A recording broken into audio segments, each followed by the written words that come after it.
Assim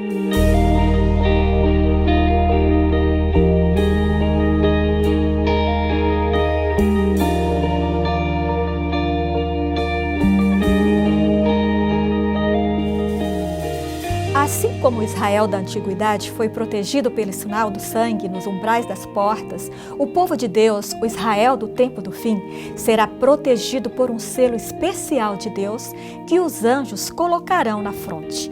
O Apocalipse mostra que as pragas ocorrerão após o último chamado ao arrependimento, que é a proclamação das 3 mensagens angélicas que vimos no estudo anterior.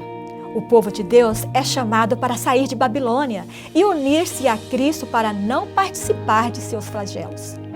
Depois do selamento, a humanidade estará dividida em apenas 2 grupos, os salvos e os perdidos. Qual o marco para o início das pragas e por que essas pragas serão derramadas sobre a terra?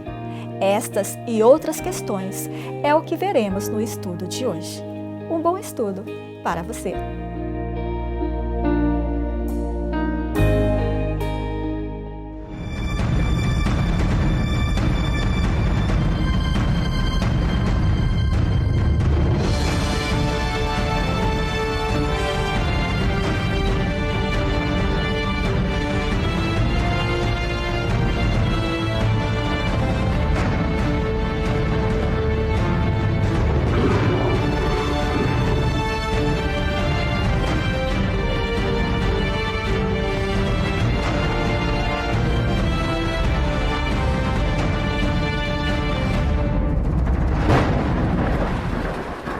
Sejam bem-vindos mais uma vez ao programa Bíblia Fácil, o seu programa semanal de estudo da Bíblia. E hoje chegamos a um capítulo muito interessante, o capítulo 16. Esse capítulo, ele descreve a queda de 7 pragas. Nós vamos entender melhor esse assunto. Muitas pessoas têm dúvida com relação ao tema. Por isso eu quero convidar você a tomar a sua Bíblia, como os nossos amigos que já fizeram. Cada um já está com a sua Bíblia e nós vamos agora estudar um tema que é pouco falado, mas muito especial. As 7 últimas pragas. Esse é o tema do capítulo 16 de Apocalipse. Apocalipse, capítulo 16, vai tratar do tema das 7 pragas. Mas para entender esse assunto, temos que voltar ao capítulo 15, que funciona como a introdução ao capítulo 16. Olha o que diz Apocalipse capítulo 15, logo no verso 1. Aqui está apresentado o motivo da queda das 7 últimas pragas. Os 7 flagelos, diz a minha Bíblia. Vi no céu outro sinal grande e admirável.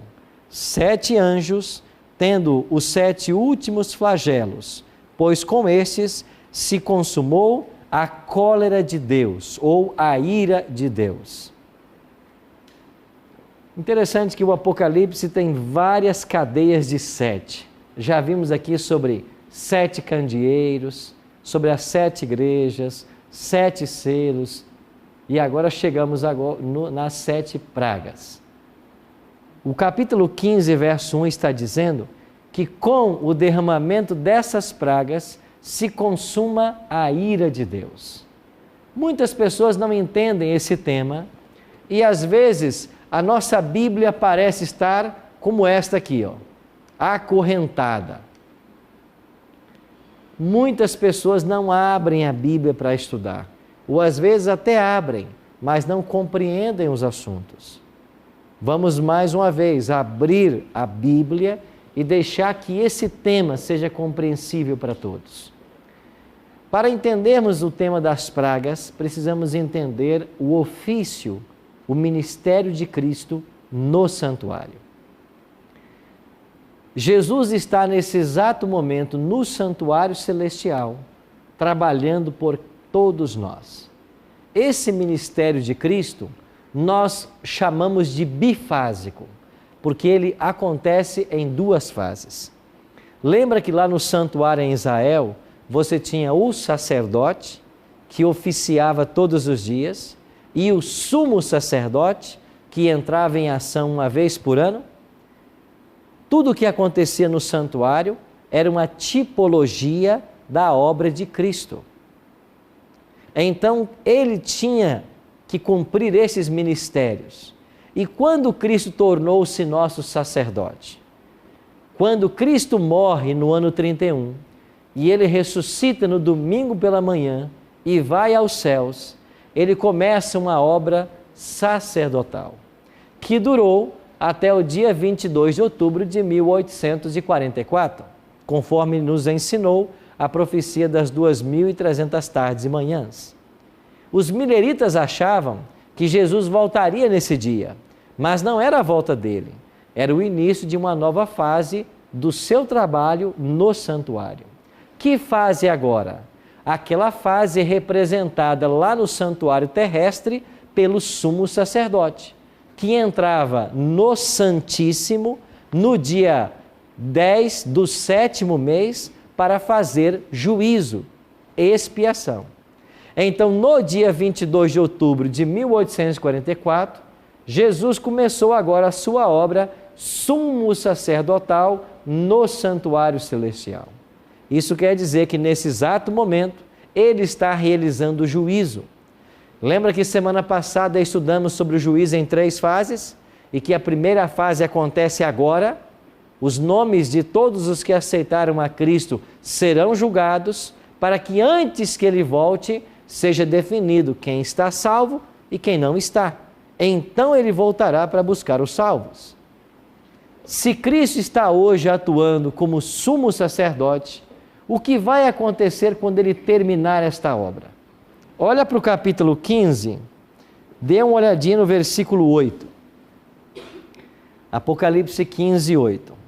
O santuário se encheu de fumaça, procedente da glória de Deus e do seu poder, e ninguém podia penetrar no santuário enquanto não se cumprissem o quê? Os 7 flagelos dos 7 anjos.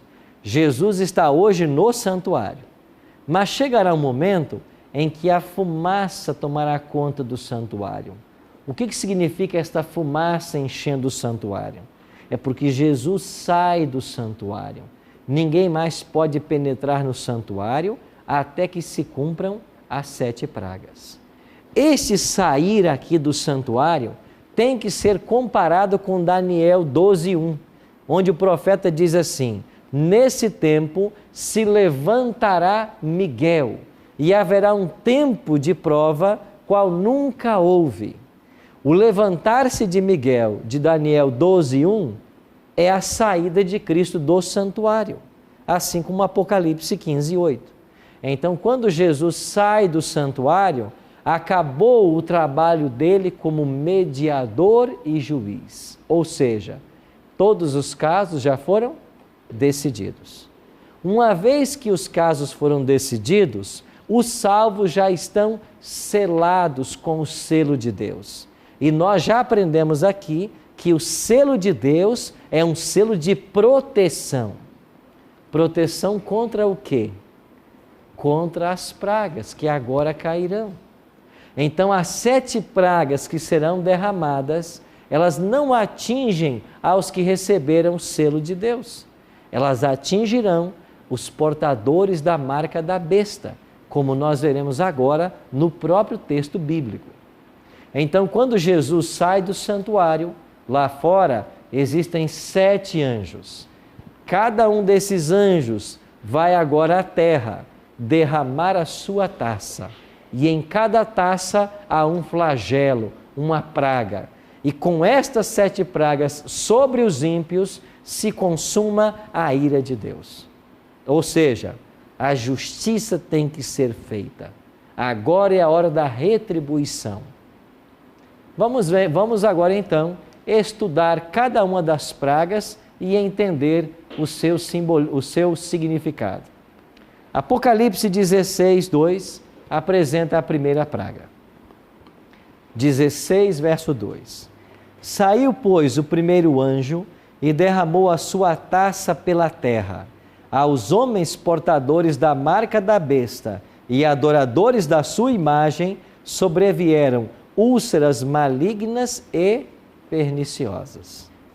Qual é a primeira praga? Úlceras malignas e perniciosas. Você lembra da experiência de Jó?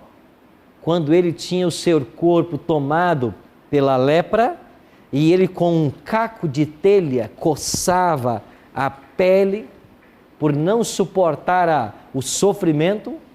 Algo parecido será a primeira praga. E quem é que a primeira praga atinge? Os portadores da marca da besta e da sua imagem. Então a primeira praga é derramada sobre esse grupo. Segunda praga, verso 3. Derramou o segundo anjo a sua taça aonde? No mar. E este se tornou em sangue como de morto, e morreu todo ser vivente que havia no mar. A segunda praga, ela é derramada no mar, e o mar vai se transformar em sangue. E o que vai acontecer com os animais que habitam no mar? Eles morrerão. Agora, estas pragas são literais, mas elas não são universais. Por que não são universais? Esta é uma conclusão que nós chegamos. Se a segunda praga fosse universal e todos os oceanos se transformassem em sangue, uma vez que 3/4 da terra é água, nós não teríamos oxigênio para sobreviver. Só que não é esse o quadro que a Bíblia pinta. Quando a Bíblia fala da volta de Cristo, os ímpios estarão vivos. Então, esta segunda praga não pode ser universal, ela é local. Ou seja, alguma parte dos oceanos se transformarão em sangue, mas não todo o globo, todo o planeta. Então, a segunda praga é o quê? As águas dos oceanos em sangue. Não todos, uma parte que nós não sabemos quais são. Olhe agora para a terceira praga. Verso 4 em diante. Derramou o terceiro a sua taça nos rios e nas fontes das águas, que se tornaram em sangue. Então ouvi o anjo das águas dizendo: Tu és justo, tu que eras o santo, pois julgastes estas coisas, porquanto derramaram sangue de santos e de profetas.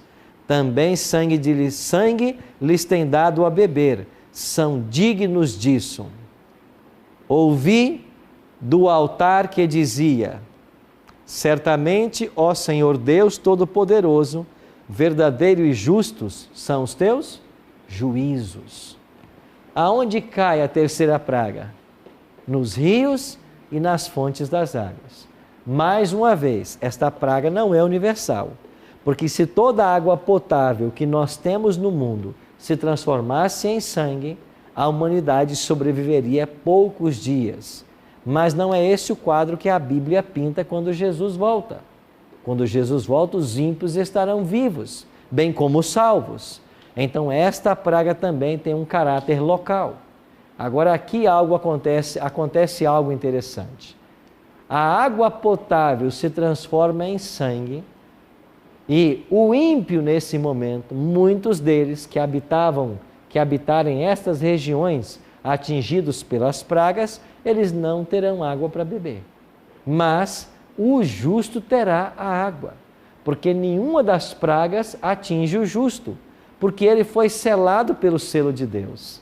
Então, aonde falta água para o ímpio, não faltará para o justo. Daí vem a promessa do salmista: o teu pão será dado e as tuas águas serão certas. Eles não terão necessidade de nada. Mas um outro detalhe chama a atenção aqui.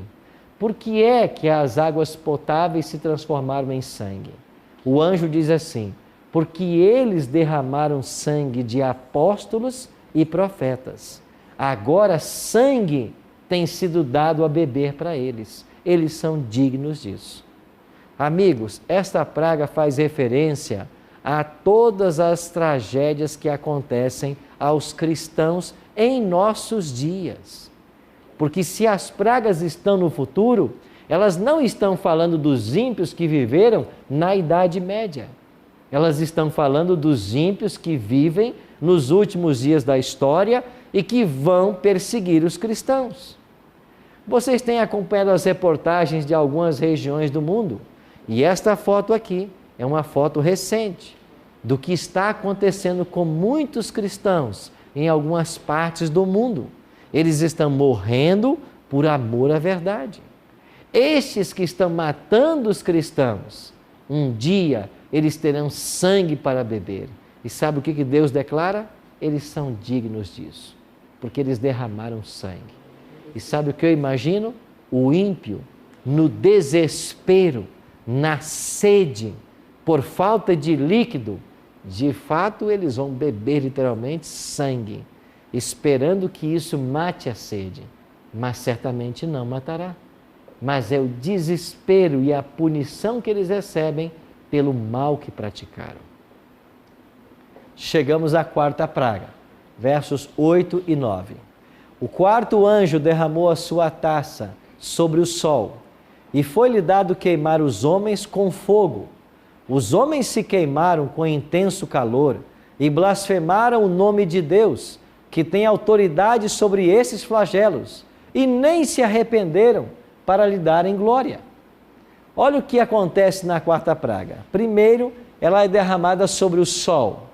E aqui nós teremos o planeta aquecido a uma temperatura quase que insuportável, a ponto de queimar os homens com intenso calor. Mais uma vez, queimar os ímpios. Os justos não sofrem as consequências das pragas. Agora, eles estão em desespero por causa do aquecimento, do calor. Imagine a situação. Eles têm úlceras malignas no corpo, eles não têm água para beber e agora um sol que aquece a ponto de queimar a pele. Interessante que mesmo diante de todos esses juízos, a Bíblia diz assim, e nem se arrependeram para darem glórias a Deus. Por que não se arrependeram? Porque agora é tarde demais.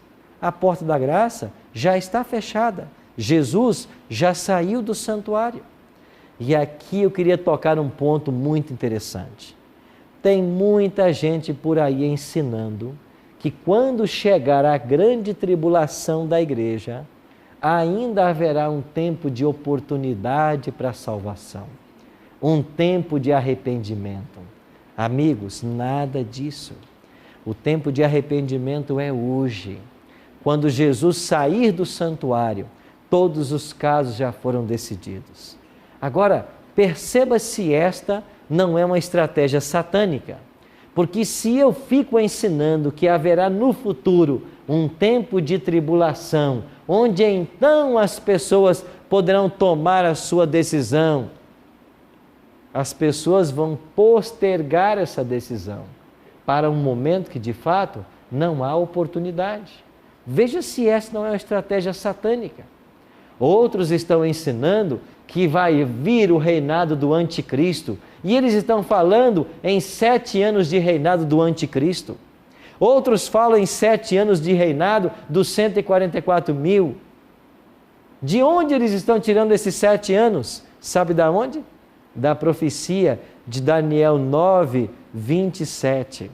Ou seja, a profecia de 7 anos que aconteceu no primeiro século, do ano 27 do batismo de Cristo até o ano 34, que já se cumpriu na história, muitos estão pegando essa última semana e jogando para o fim da história humana, sendo que isso não pode ser feito. A Bíblia não diz que esses 7 anos se aplicam ao tempo do fim, mas falam do batismo do ungido, falam da morte de Cristo, quando cessam os sacrifícios do santuário, fala da rejeição de Israel como nação. Então é lógico que esses 7 anos, eles estão ali entre o ano 27 e 34 da era cristã. Agora, aqueles que têm a visão dispensacionalista, eles pegam essa última semana e jogam para o futuro e oferecem uma falsa opção de arrependimento, quando ela não existe. Patrícia? Pastor, não seria neste momento das 7 pragas que os judeus teriam a chance de se arrepender? Então isso não é correto Não é dizer. correto. Você está lembrado que antes que começam a cair as pragas, Jesus já deixou o santuário? Sim. Quando Cristo deixa o santuário, a intercessão pela humanidade terminou. Quem aceitou a graça está salvo. Quem não aceitou está perdido. Então, quando cai a primeira praga, todos os casos já estão decididos. Mas tem muita gente ensinando isso. Isso. E aí o que acontece? Tem muita gente esperando ver a coisa acontecer para tomar uma posição séria ao lado de Cristo, quando na realidade esta é uma falsa promessa. Não tem esse momento. Não tem na profecia um período de 7 anos no futuro. Mas o diabo espalha essa mentira e muitos estão dormindo em sua vida espiritual, esperando por algo que nunca irá acontecer. Não é extraordinário como a palavra de Deus nos mostra tudo o que vai acontecer? Pois bem, caiu a 4ª praga e chegamos na 5ª. Olha o que diz o versículo 10. Derramou o 5º a sua taça sobre o trono da besta, cujo reino se tornou em trevas, e os homens remordiam a língua por causa da dor que sentiam, e blasfemaram o Deus do céu por causa das angústias e das úlceras que sofriam, e não se arrependeram de suas obras. 2 coisas são interessantes nessa 5ª praga. Primeiro, ela fala que eles ainda estão sofrendo as consequências da primeira praga, das úlceras. Isso quer dizer que as pragas serão sucessivas, uma após a outra. Segundo, mais uma vez é dito que eles não se arrependeram. Por que não se arrependeram? Porque não há mais o Espírito Santo trabalhando nesses corações. Porque Jesus já deixou o santuário celestial. Quem está salvo, está salvo. Quem está perdido, está perdido. Apocalipse 22:11 já foi pronunciado. Continue o injusto, ainda na prática da injustiça, e o santo continue a santificar-se. A 5ª praga atinge o trono da besta. Lembra que nós estudamos sobre a igreja de Sardes, onde lá estava o trono de Satanás? E lembra que nós falamos que o trono de Satanás em Sardes tinha a ver com muitos templos pagãos que adoravam falsos deuses? O trono de Satanás está aí, onde existe agora a adoração de um falso Cristo. E sabe quem é esse falso Cristo? É o próprio Satanás, que vai imitar Jesus voltando e depois vai tomar conta de todas as igrejas que se uniram em torno da santidade do domingo e da crença que a alma é imortal.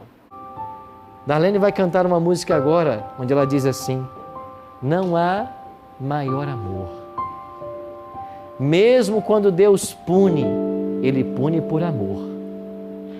Porque Ele ama seus filhos e não quer que a injustiça continue. Ele quer dar um basta ao mal que domina o nosso planeta. O nosso Deus não é um Deus severo, Ele é um Deus de amor. E para te tirar das pragas, Ele foi para a cruz. Ele morreu a morte que você merecia, para que pudéssemos ter a vida que a Ele pertencia. Não há maior amor.